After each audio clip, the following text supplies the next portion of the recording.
మరో బ్రేకింగ్ అందుతోంది. హైదరాబాద్ లో ఈడీ దాడులు కలకలం రేపుతున్నాయి. సురానా గ్రూప్ తో పాటు సాయి సూర్య డెవలపర్స్ పై తెల్లవారుజాము నుంచి దాడులు చేస్తున్నారు ఈడీ అధికారులు.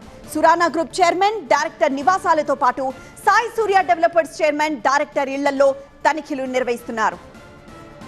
సికింద్రాబాద్, బోయినపల్లి, జూబ్లీ హిల్స్, మాదాపూర్లోని 10 చోట్ల ఏకకాలంలో ఈడీ సోదాలు జరుగుతున్నాయి. సురానా గ్రూప్ కి అనుబంధంగా పనిచేస్తున్న సాయి సూర్య డెవలపర్స్ హైదరాబాద్ లో భూములని పలు కంపెనీలకు, కస్టమర్లకు విక్రయించింది. అయితే చెన్నైలోని పలు బ్యాంకుల నుండి వేల కోట్ల రూపాయల రుణాలు తీసుకుని ఎగ్గొట్టింది సురానా గ్రూప్. దీంతో 2012లో సురానా గ్రూప్ పై సిబిఐ కేసు నమోదు చేసింది.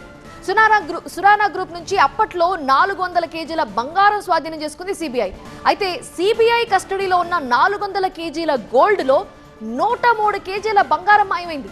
దీనిపై విచారణకు ఆదేశించిన మెడ్రాస్ హైకోర్టు అందులో భాగంగానే ఇప్పుడు ఈడీ రంగంలోకి దిగింది. ఈడీ సోదాలు జరుగుతున్నాయి.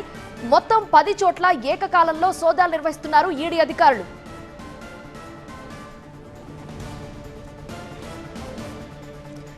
ఈడీ సోదాలకు సంబంధించి పూర్తి వివరాలు అందించడానికి మా ప్రతినిధి జ్యోతి లైవ్ లో సిద్ధంగా ఉన్నారు. జ్యోతి, సిబిఐ కస్టడీలో ఉన్న 103 కేజీల బంగారం ఎలా మాయమైంది? ఈడీ ఇన్వెస్టిగేషన్ ఎలా సాగుతోంది?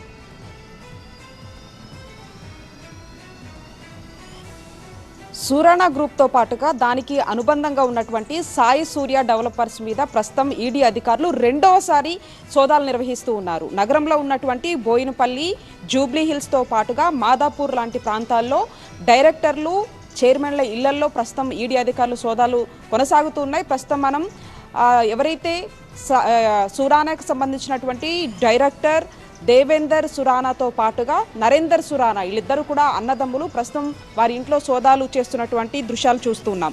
అయితే ప్రధానంగా సురానా గ్రూప్ ఆఫ్ కంపెనీలో ఇది రెండోసారి సోదాలు నిర్వహిస్తోంది ఎన్ఫోర్స్మెంట్ డైరెక్టరేట్. 2021 ఫిబ్రవరిలో సురానాకి సంబంధించినటువంటి కంపెనీల ప్రమోటర్లు ఇళ్లల్లో కూడా సోదాలు నిర్వహించారు. అందులో భాగంగా దాదాపుగా 11 కోట్లకు సంబంధించినటువంటి బంగారం, నగదును కూడా ఎన్ఫోర్స్మెంట్ డైరెక్టర్ అధికారులు స్వాధీనం చేసుకోవడం జరిగింది. మరొక వైపు దానికి సంబంధించినటువంటి కంపెనీస్ ఎవరైతే ఉంటారో వాళ్ళు ఎండీలు దినేష్ చాంద్తో పాటుగా విజయ్ సురానా, వీళ్ళందరినీ కూడా అప్పుడు గతంలో అరెస్ట్ చేసి రిమాండ్ కూడా తరలించింది. ఆ తర్వాత పెద్ద మొత్తంలో కూడా బ్యాంకు నుంచి రుణాలను తీసుకోవడం జరిగింది. అవి మొండి బకాయిలుగా మారడంతో అప్పుడు ఈడీ పూర్తి స్థాయిలో కూడా కేసులు నమోదు చేసింది. దాదాపుగా 3 బ్యాంకులకు సంబంధించి 3,000కు పైగా 3,900 కోట్ల వరకు కూడా రుణాలు తీసుకున్నట్లుగా కూడా తెలుస్తుంది. ఈ నేపథ్యంలో ఈడీ అధికారులు ప్రస్తుతం రెండవసారి ఈ సురానాకు సంబంధించినటువంటి సమస్య మీద ఈ సోదాలు నిర్వహిస్తున్నటువంటి పరిస్థితి. మొత్తంగా 2012లోనే సిబిఐ ఒక కేసు నమోదు చేయడం జరిగింది. అందులో భాగంగా 400 కేజీలకు సంబంధించినటువంటి బంగారాన్ని స్వాధీనం చేసుకోవడం జరిగింది.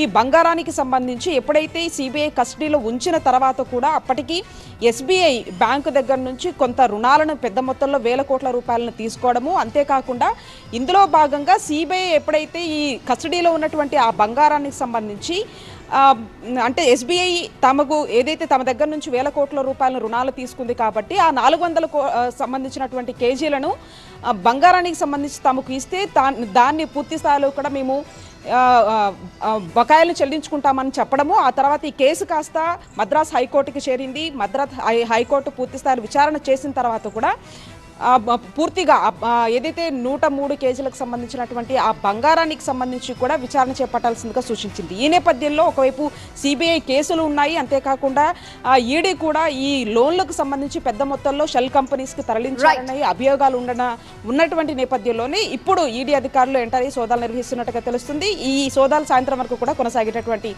అవకాశం.